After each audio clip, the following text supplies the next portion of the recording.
Hi everyone, the Mature Simmer here. Welcome to this week's edition of Mods Worth Noting. So the first simple mod, customizable digital signs, is exactly that. You put in the text and then you can see it go ahead and appear on the sign.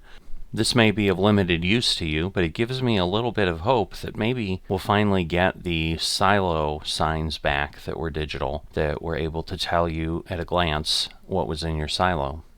I'm mentioning this one more for what I learned than for what it is, but oratory lets you place wooden oratory as a placeable decoration. Now, for me, oratory is the art of public speaking. It has nothing to do with a thing, but I did find out there's also a definition that is basically a small chapel. This is what that, I assume, is supposed to represent.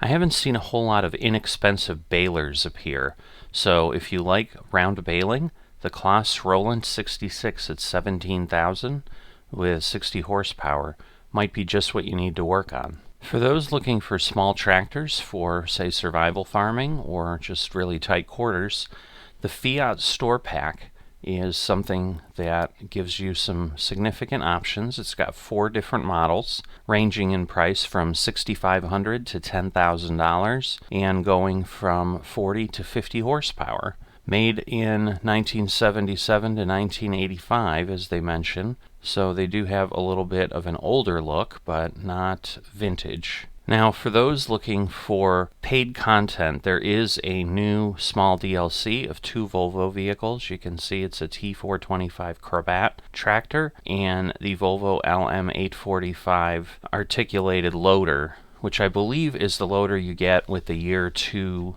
Season Pass as well. Upgradable factories is certainly an intriguing mod.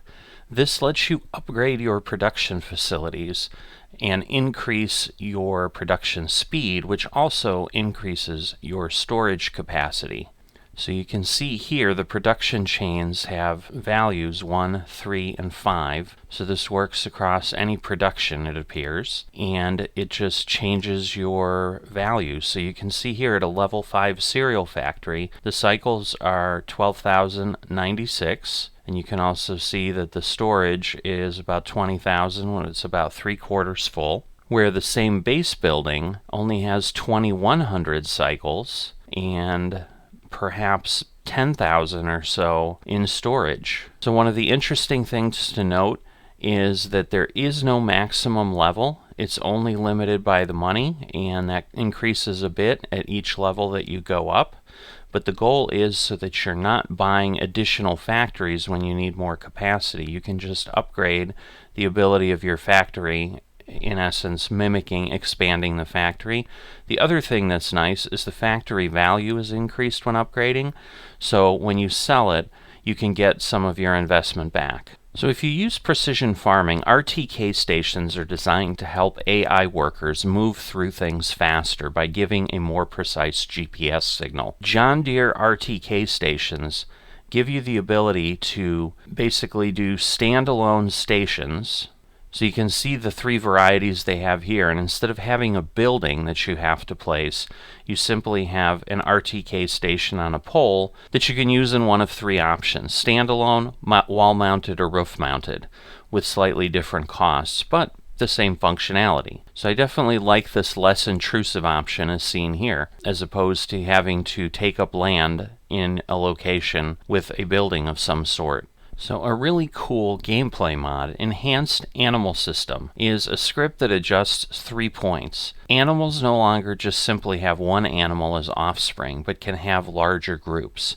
So you can see below, pigs can have between 8 and 12 born every time, chickens as well, 9 to 13 animals every time that they reproduce.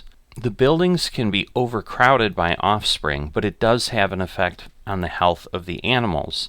You can also sell animals that no longer fit in the barn directly, and that can be set in the menu, and animals can die randomly. So you can see the probabilities that are set by animal type as to how many offspring you'll get, and then as mentioned, in the stable menu, If the stable is full and new animals are born, they're sold directly. The animal price is from the game and map, and you lose 25% transport costs. And it does note that chickens are worth 0 if they have just been born. It also allows overcrowding, which is the other mode you could set it at, where you could go up to 100% over. There's a health penalty the animals will incur for overcrowding, though. And then finally, old animals die with a probability of 5%, and here are the ages for the animal types. So cows 25 years, pigs 15, sheep 12, horses 30, and chickens 15.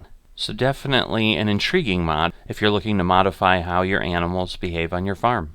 And that will do it for this week's version of Mods Worth Noting. I'll see you next time.